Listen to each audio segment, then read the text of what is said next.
Chyba wszystko zaczęło się od tego, jak Bartek zaczął do nas tutaj przyjeżdżać, nas odwiedzać w studio i tak pomału zaczął nas zarażać tą całą historią związaną z podróżowaniem, trekkingiem.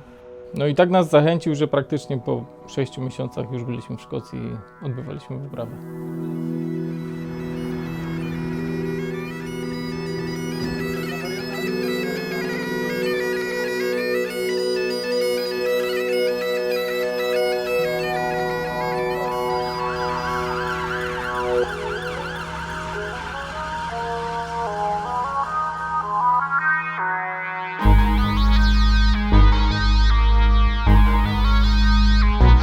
No pierwszy dzień to wiadomo, no sielanka, nie? Podróż samochodem przez zajebiste tereny.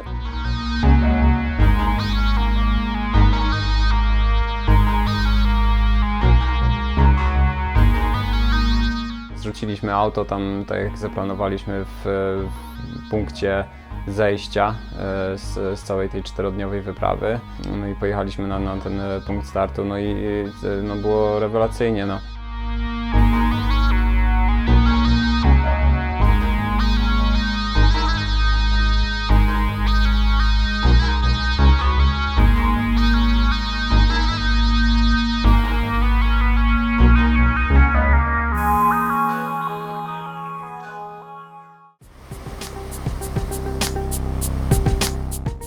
Pierwszy dzień to w ogóle była sielanka. Było wesoło, świeciło słońce. Tereny początkowo były łagodne, czy tak jak w planach, żeśmy przewidzieli, Bartek przewidział. Czuliśmy się w sumie jak na wakacjach. Płynęła rzeka, każdy miał rogala na twarzy, było fajnie.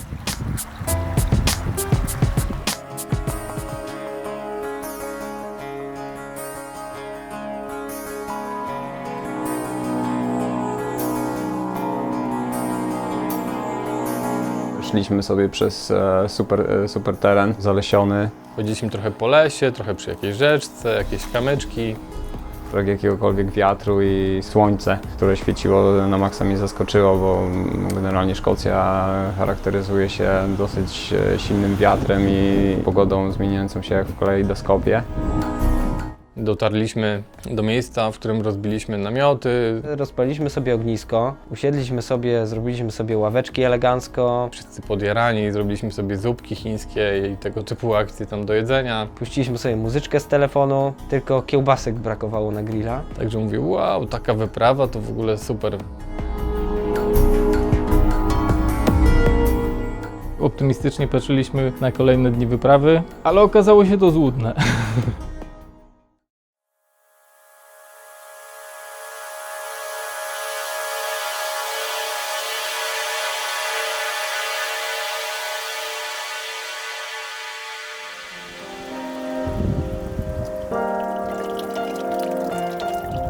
Drugi dzień zaczął się trochę bardziej dramatycznie, bo zmieniła się pogoda i nadszedł, no nieubłagalnie nadszedł wiatr. Z czasem, jak ubywało nam kilometrów, zaczynały nas pobolewać nogi, zaczynały się pojawiać pod spodem odciski. Zdarzało się, że ja się zatrzymywałem, żeby coś nagrać, sfilmować. Zanim wyjąłem sprzęt, zmieniłem obiektyw, no to już chłopaki mi zniknęli gdzieś tam na horyzoncie i musiałem ich gonić. To był jakiś tam miniaturowy problem.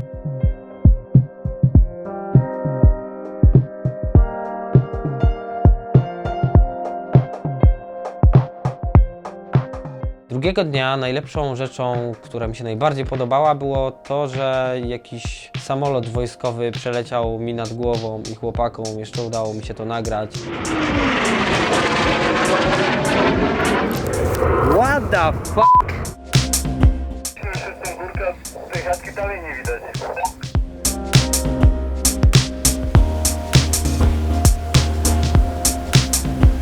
Że im bardziej wchodziliśmy głębiej w góry, tym zaczynała być coraz bardziej trudniejsza tam trasa.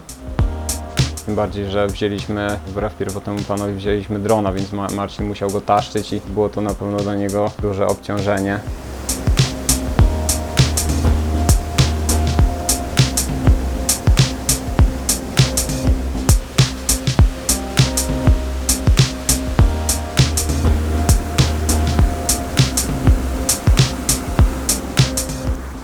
Jeszcze tam słońce przeświecało, dawało radę.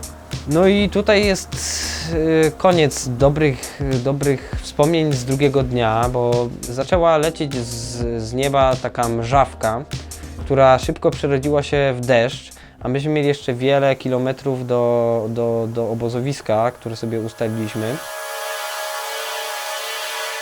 Docelowo po prostu przemoczyła nas do suchej nitki. W tym dniu zrobiliśmy chyba największą liczbę kilometrów, grubo ponad 20 kilometrów żeśmy wtedy szli. Było coraz gorzej, z kroku na krok było... pod nosem wypowiedziałem chyba wszystkie przekleństwa, jakie znam. No ja osobiście już też byłem bardzo zmęczony, bo ja nigdy w życiu nie przeszedłem chyba tyle kilometrów. No tak szliśmy 1 godzinę, drugą, trzecią w deszczu. To już przestało być takie przyjemne. To już się pojawił element takiej nerwówki. Myślę, że chyba nie byłem wtedy gotowy na coś takiego, ale z drugiej strony nie było możliwości powrotu, więc trzeba było gonić Bartka, który nas dosyć mocno wyprzedził. Te ostatnie kilometry były po prostu straszne. Dochodziliśmy do Botii, o której wiedziałem, że jest. Wiedziałem, że ma dach, ale również wiedziałem, że jest w opłakanym stanie. Jak później się okazało, nie było nawet tam okien. Robiliśmy takie ognisko i jakoś humory się trochę poprawiły, bo było naprawdę dramatycznie, nie?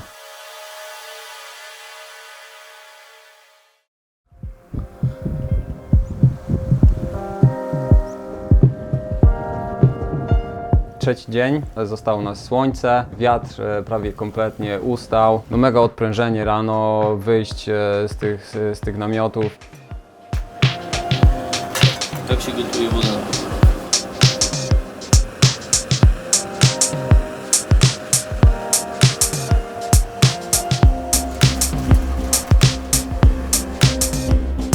Mogliśmy sobie wszystko wysuszyć, co nam nie wysuszyło się przez noc, a w zasadzie wszystko mieliśmy mokre. Ja nawet z zeszłego dnia miałem przemoczony śpiwór, więc musiałem go wysuszyć.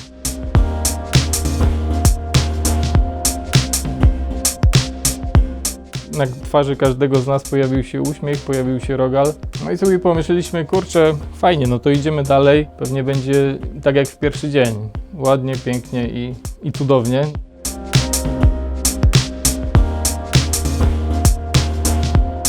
Trzeciego dnia zmieniliśmy trochę trasę i nie szliśmy aż tak daleko na wschód, tylko wcześniej skręciliśmy na północ, żeby móc spędzić noc w kolejnym Botii, tym razem podobno lepszym, z oknami i lepiej zadbanym generalnie.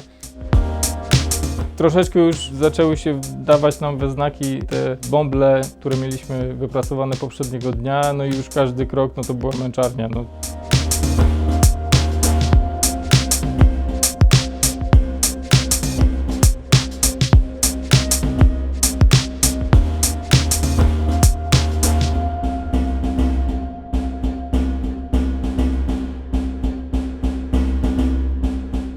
Dzień mi minął w sumie całkiem spokojnie, ale tego dnia odkryłem też, że jak idę z przodu, mam takiego powera i jestem w stanie się rozpędzić i wyprzedzić wszystkich o pół kilometra, a jak idę z tyłu, to mam zupełnie na odwrót. Wpadam w taką depresję i nie mogę iść szybko, bo widzę, że wszyscy są przede mną i jakoś tak na mnie to działało.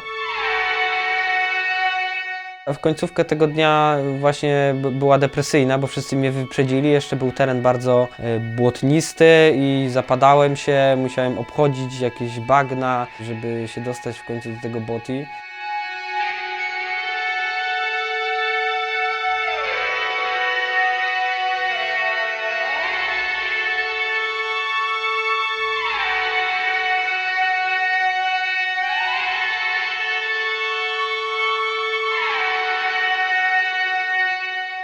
Doszliśmy do Botii, okazało się, że w Botii jest 8 osób, po prostu ekipa z całej Wielkiej Brytanii się tam zjechała.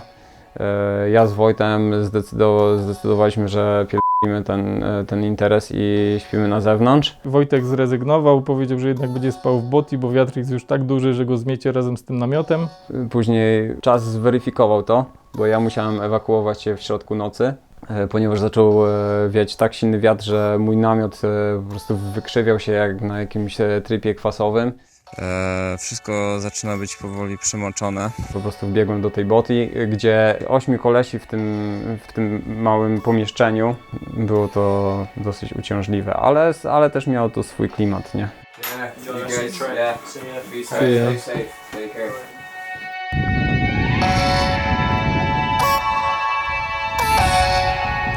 Czwartego dnia obudziliśmy się, szybkie śniadanie, czyli znowu jedzenie z proszku. Powrót bardzo mocnego wiatru, brak słońca i przeprawa przez kompletny wasteland. Po prostu zero jakichkolwiek krzaków, tylko same kamienie wielkości od piłki nożnej do po prostu wielkich piłek lekarskich. Często było tak, że nie wiedzieliśmy, gdzie jest w ogóle szlak i musieliśmy gdzieś tam zbaczać i go szukać na nowo. No i przeprawa przez to była dosyć dramatyczna, szczególnie dla Tomka. Gdzieś tam źle stąpnąłem i lewa noga mi uciekła i mi coś tam szczeliło w kolanie. No i nagle się okazało, że ból z kolana jest tak ogromny, że w ogóle o stopach zapomniałem. Miałem tam takie momenty, że myślałem, że już chyba w tych górach tam zostanę.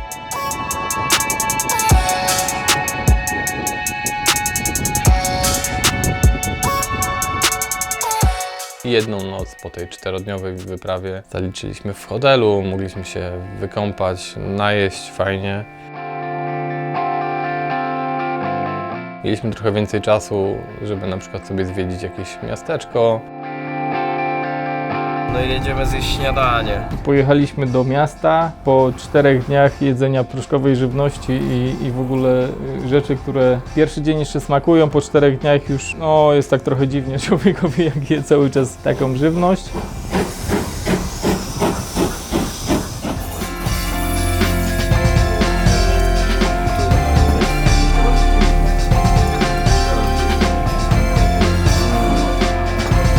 Angielskie śniadaneczko.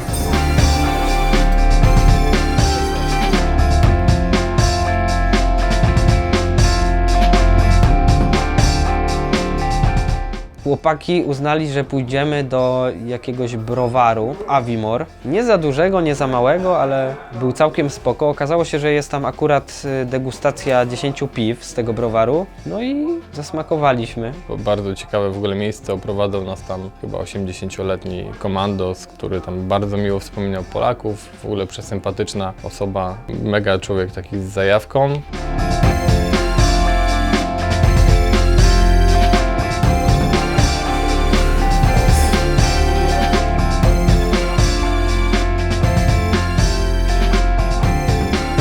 Jako iż my jesteśmy z Polski i wszyscy wiedzieli, że jesteśmy z Polski, a na pewno ten pan, który tą degustację prowadził, dostawaliśmy do degustacji jakieś 3 razy więcej alkoholu niż reszta. No i też nie mogliśmy dać ciała, że nie dopijemy jakiejś butelki, więc bardzo szybko tam wypiliśmy, zdegustowaliśmy 10 rodzajów piwa. No i bardzo szybko ten alkohol poszedł mi do mózgu i do krwi i wszędzie i do ciała.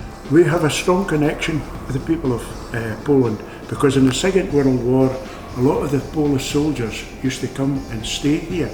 And where I come from, in a town called Forfar, there is a monument to the Polish soldiers that fell at the Battle of Monte Cassino, and it was these soldiers that were stationed at Forfar. They were the paratroopers. Every other country failed to take Monte Cassino from the Germans until the Poles took it.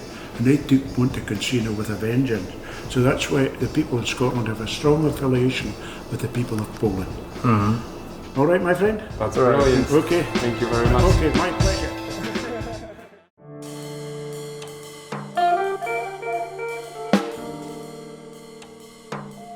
Kolejne dni to było jeżdżenie po miejscówkach i zdobywanie ciekawego materiału filmowego. Z tego względu, że pierwszy raz wychodziliśmy na taką wyprawę, po prostu buty, które mieliśmy, nie były dobrze dopasowane i nie były dobre, tak? I przez to po prostu zrobiły nam się olbrzymie wielkości, nie wiem, prawie pięści bąble.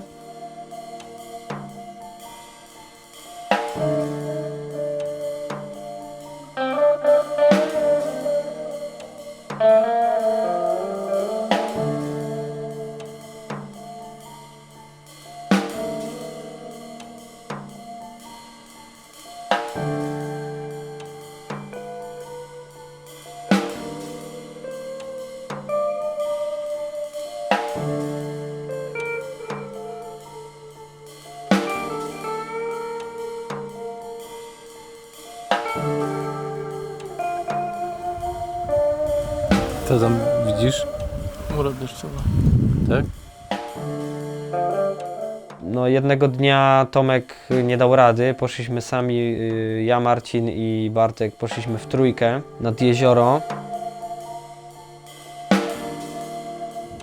No, wiatr dalej nas smagał i dalej dawał nam w kość. Podczas jednego z podejść natrafiliśmy na stado jeleni. Był jeden biały jeleń, totalnie biały, rogi miał białe, cały był biały, no w ogóle total albinos. No i to w ogóle była rewelacja. To jest coś, co na pewno zostanie na długo w mojej pamięci.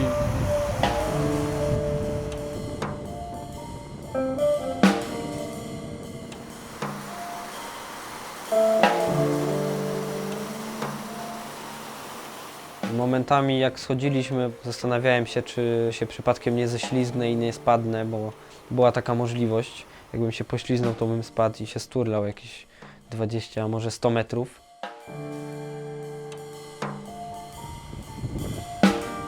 Ta odczuwalna temperatura, która tak naprawdę jest, no jest o wiele niższa niż temperatura faktyczna, więc jak wchodziliśmy na te wyższe partie górskie, gdzie na maksa po prostu wtedy był huragan, no nie wiem, to było spokojnie z 60 km na godzinę ten wiatr wiał, czasami stale, czasami w porywach i nie jesteś w stanie po prostu złapać takiego rytmu w twoim marszu, nie?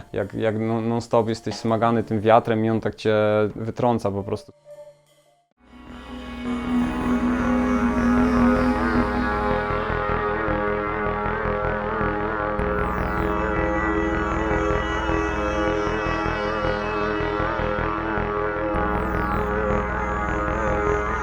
Później wycieczka do Ballater, takiej miejscowości, gdzie królowa ma swoją posiadłość letnią.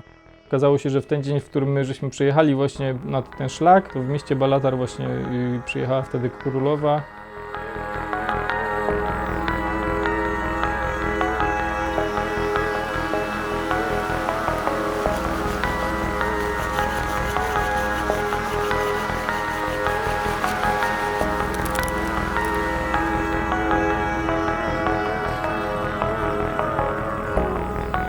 Rewelacyjne jezioro wokół, magiczny las, który otaczał tą posiadłość. Czułem się jakbym jakiś las z bajki w ogóle tam oglądał.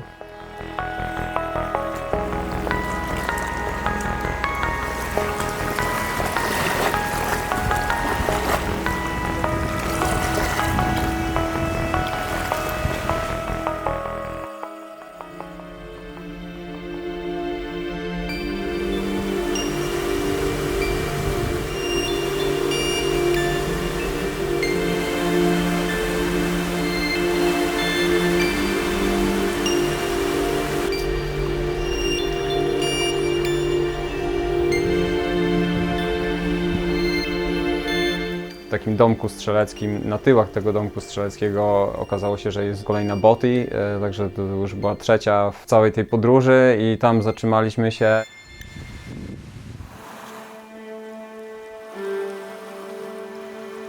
Bardzo mi się spodobał klimat tego boty, taki stary stół, wosk na nim rozlany, świeczki. Kominek, ilość drzewa, które tam było dookoła, to mieliśmy totalny luz, jeżeli chodzi o ogrzewanie, nie? Zobaczyliśmy, że właściwie wszędzie dookoła jest pełno grzybów i wpadliśmy na pomysł, żeby sobie zrobić posiłek z grzybów. Przyprawy jedyne, jakie znaleźliśmy, to były przyprawy z zupek chińskich, więc tym posypaliśmy te grzyby, ugotowaliśmy. Aha, i dostaliśmy chyba od Marasa jedną paczkę z pire z ziemniaków, takie w proszku, więc zrobiliśmy pire ziemniaczane z grzybami, nie?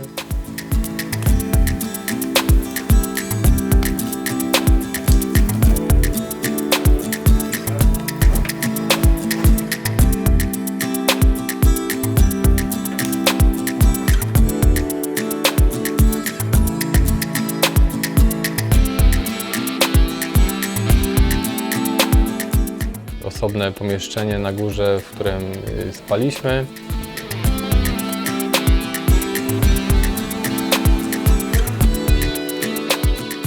Jest rano, dzień 8. Tam było rewelacyjnie, tam były fajnie żeśmy czas spędzili. Mimo tego, że tam też, wiadomo, wiatr nas smagał niesamowicie, był deszcz i było ciężko, tak jak na całej wyprawie, to przeżyliśmy tam fajne chwile, siedzieliśmy sobie w tym boty wieczorami, mogliśmy skorzystać z kominka.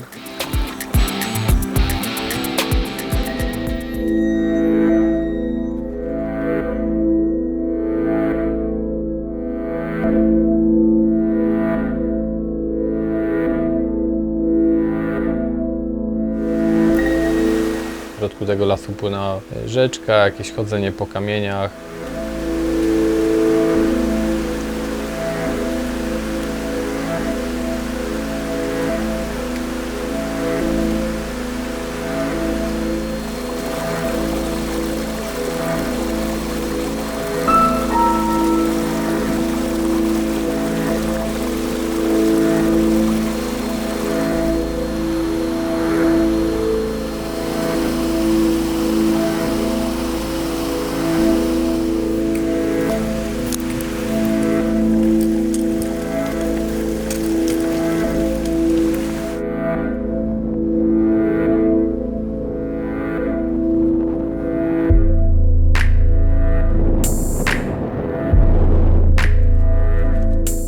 Ostatnie dni, gdy byliśmy nad tym jeziorem, po prostu była tragedia. Gdzieś tam owijanie się folią, gdy pada, a chcemy coś nagrać. No to było najtrudniejsze. Sama wyprawa i chodzenie na takie odległości nie sprawiło mi aż takiego dużego problemu. Myślałem, że będzie gorzej, że nie dam rady, gdzieś tam się wysypię. Ten ciężar dawał się we znaki. Te 15 kilo, ja miałem trochę mniej od chłopaków. Marcin zabrał trochę rzeczy niepotrzebnych. Przez to miał ciężej. Ja naprawdę się skupiłem, żeby wszystko było leciutkie jak papier.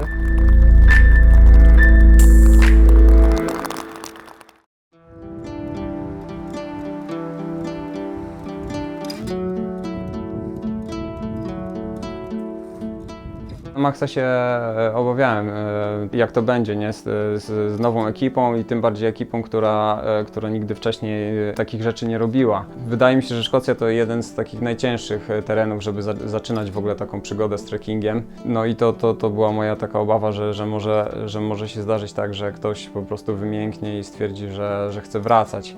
Nawet jeżeli zrezygnujesz, to i tak musisz przebyć tą drogę na piechotę, nikt po ciebie nie przyjedzie. No ale okazało się, że spoko, nie? Że wszyscy po prostu dali na maksa radę. Nawet tempo marszu mnie zaskoczyło, że nikt nie zwałował, tylko wszyscy cisnęli mniej więcej tym samym tempem. Powiem szczerze, to jest przeżycie, które na pewno na całe życie gdzieś tam pozostanie w mojej pamięci. Te 10 dni, które przeżyliśmy w Szkocji, było czymś naprawdę oryginalnym i czymś, czego wcześniej nie przeżyłem. Mimo trudów i mimo tego wszystkiego, co nas spotkało, myślę, że to fajne doświadczenie, które daje trochę do myślenia, że czasami po prostu dajemy się zwariować w dzisiejszym świecie i szukamy przygód i atrakcji nie wiadomo w czym, gdzie tak naprawdę czasami po prostu trzeba się zastanowić i pomyśleć, że jednak takie jakieś podstawowe, fajne rzeczy, które mamy gdzieś tam dookoła siebie, mogą sprawiać radość i mogą po prostu powodować uśmiech na naszej twarzy. Myślę, że mimo tych wszystkich takich uciążliwości i tego wszystkiego, że dla mnie nie było to wcale takie proste, jakby mogło się wydawać, to myślę, że już tęsknię za kolejną taką wyprawą i zrobiłbym to jeszcze raz. Dotarliśmy do samochodu i jedziemy do miasteczka coś zjeść.